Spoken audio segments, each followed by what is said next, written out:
Dear student, ये जो particular lecture है इसके अंदर हम बात कर रहे हैं chapter 3 NCERT that is matrices में कुछ प्रॉब्लम्स हैं ऑन इंडक्शन। जैसे कि ये जो क्वेश्चन है एग्जांपल नंबर 26, यहाँ पर क्या दिया हुआ है, एक ए जो है वो एक मैट्रिक्स है। Then you need to prove that A to the power n जो होगा वो ये होगा where n belongs to the natural.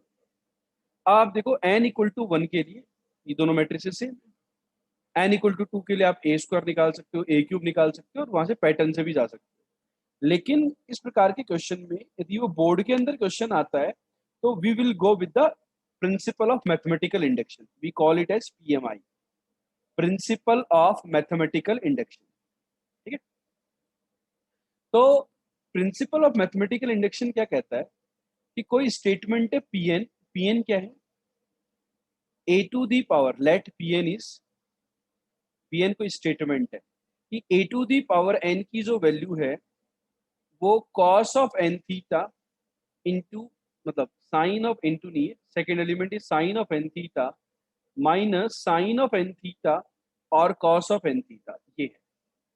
This is your A to the power N. तो ये क्या कहता है, check for an equal to 1, मतलब पी ऑफ 1 के लिए चेक करो। तो बताओ एन की वैल्यू 1 डाल दो, ए की power 1 that is cos theta sine theta minus sine theta और कॉस थीटा। मतलब एन इक्वल टू 1 के लिए मेरा ये जो स्टेटमेंट है which is true, n equal to 1 के लिए ये स्टेटमेंट सेटिस्फाई कर रहा है। तो हमेशा एन इक्वल टू 1 के लिए हम क्रॉस वेरीफाई करते हैं कि भैया अच्छा वेरीफाई कर लिया कि जो दिया हुआ है वो कहानी सही है या गलत है, n equal to 1। Now assume that P of K is true। अब ये मान लो कि जो गिवन स्टेटमेंट है Pn वो n इक्वल टू k के लिए ट्रू है। Now assume that P of K is true, that means a to the power k इसका वैल्यू होगा cos k theta sine k theta minus sine k theta और cos k theta. इसको बोल दो late से equation number 1। ये आपको मानना है, मतलब बेसिकली स्टेप 1 होती है कि n इक्वल टू 1 के लिए वेरीफाई करो, स्टेप 2 होती है n इक्वल टू k के लिए ट्रू मान लो। ठीक है, यहाँ तक की बात सभी बच्चों को समझ में आ गई, नोट भी कर लिया होगा एवरीबॉडी, हो गया नोट। अब फर्दर क्या करते हैं,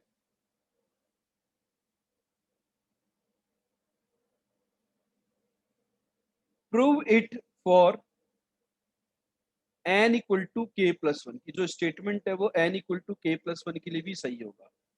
दैट मीन्स आपको p ऑफ k प्लस 1 चाहिए, मतलब you need to find out a to the power k plus 1 कि a की पावर k प्लस 1 क्या हो। तो बेटा इसको लिख सकते हैं हम a की पावर k इंटू ए, यस और नो। अब a की पावर k का जो वैल्यू है वो ये वाला स्टेटमेंट यूजिंग 1 में ले लूँ इसको, तो ये a की पावर k की वैल्यू में यूज में ले लूंगा cos k theta sine k theta minus sine k theta cos k theta, ये हो गया a की पावर k। और जो a मैट्रिक्स है उसको भी आप ले लीजिए cos theta sine theta minus sine theta और cos थीटा, ये आ गया। आपने डायरेक्ट n की जगह k प्लस 1 पुट नहीं किया है, वो आप चेक कर निकाले करके दिखाएंगे। तो आपने a की पावर k आ गया, ये a की पावर k इंटू ए आ गया। ठीक है, ये आ गया। अब बच्चों यहाँ पर क्या करेंगे हम, मैट्रिक्स मल्टीप्लीकेशन। तो यहाँ पर देखो ये है 2 क्रॉस 2 का, ये भी 2 क्रॉस 2 का, मैट्रिक्स मल्टीप्लीकेशन करते हैं बेटा। तो क्या आएगा, कॉस के theta into cos theta minus sine के theta into sine theta. Check करो डियर स्टूडेंट ये आ रहा है कि नहीं आ रहा है। फिर सेकेंड एलिमेंट आएगा कॉस के theta into sine theta, first row को सेकंड कॉलम से, प्लस साइन के थीटा इंटू कॉस थीटा।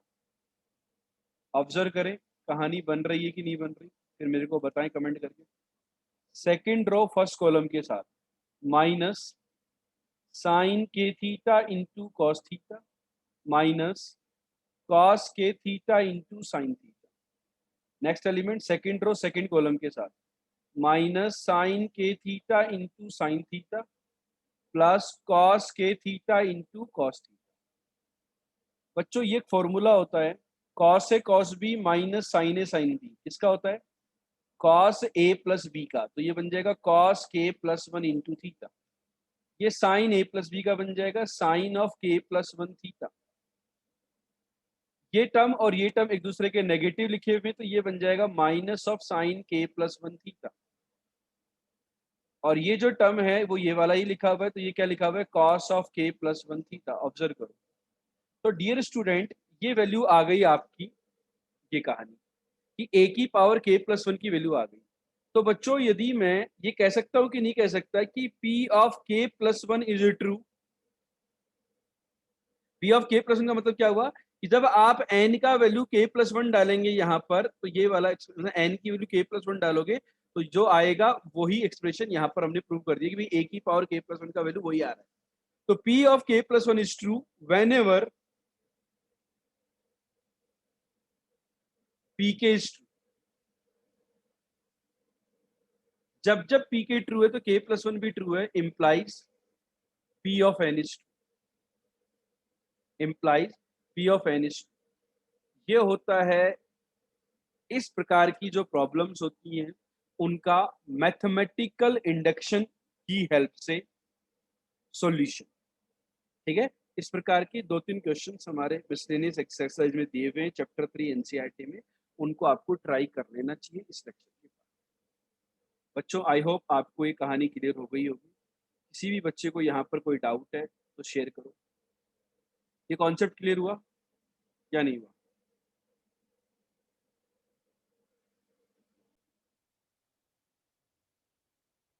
एक एग्जाम्पल और करते हैं कि फॉर एग्जाम्पल एक मैट्रिक्स है A, that is 1 0 half and 1।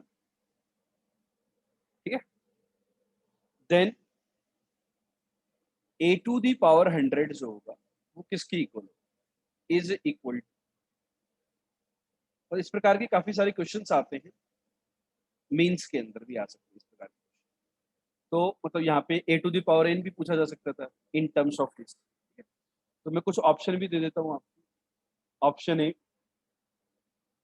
1 0 25 0, try कीजिए सभी बच्चे। Option B 1 0 51।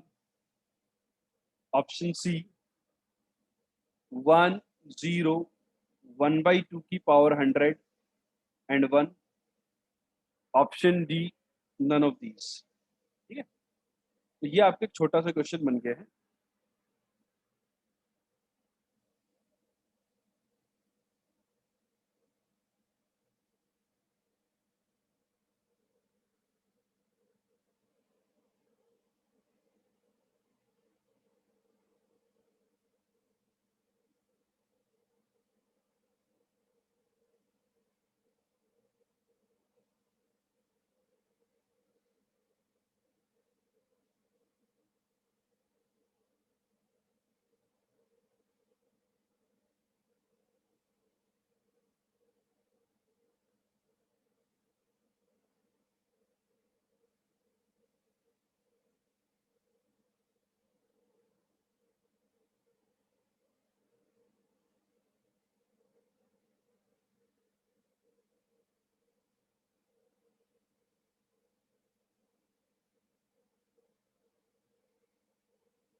ठीक है, तो बच्चों देखो यहाँ पर हम किस प्रकार का पैटर्न यूज में लेते हैं इस प्रकार के question. What I would suggest कि इस प्रकार के क्वेश्चन के लिए क्या करना है आपको, आप पैटर्न वाइज के चलो ए स्क्वायर निकाल लो। तो you can easily find out the A square. 1 0 half 1 1 0 half 1. ठीक है. तो ए स्क्वायर क्या होगा बेटा? पहली रो को पहले कॉलम से करोगे तो 1 आएगा, पहली रो को सेकंड कॉलम से करोगे तो 0 आएगा, फर्स्ट रो को फर्स्ट कॉलम से करोगे तो 1/2 का स्क्वायर आ जाएगा. सॉरी 1/2 प्लस 1/2 दैट इज 1 ही आ जाएगा. 1/2 प्लस 1/2 1 आ जाएगा. और इस रो को इससे करोगे तो 1 आ जाएगा. तो ये आ रहा है आपका A square. Then A cube निकाल लो. A cube will be your A square into A. A square की वैल्यू डाल दो आप 1 0. एक काम करना बेटा, पैटर्न बनाने के लिए देखो इसको लिख देना 2/2 पैटर्न बनाने के लिए. बाकी सब तो सेम आ रहे हैं, देखो ए के जैसा ही आ रहा था, तो इसको मैंने लिख दिया 2/2 ही लिख दिया मैंने, है ना. वो 1, ये तो ए स्क्वायर है और ए क्या था 1 0 1/2 एंड 1.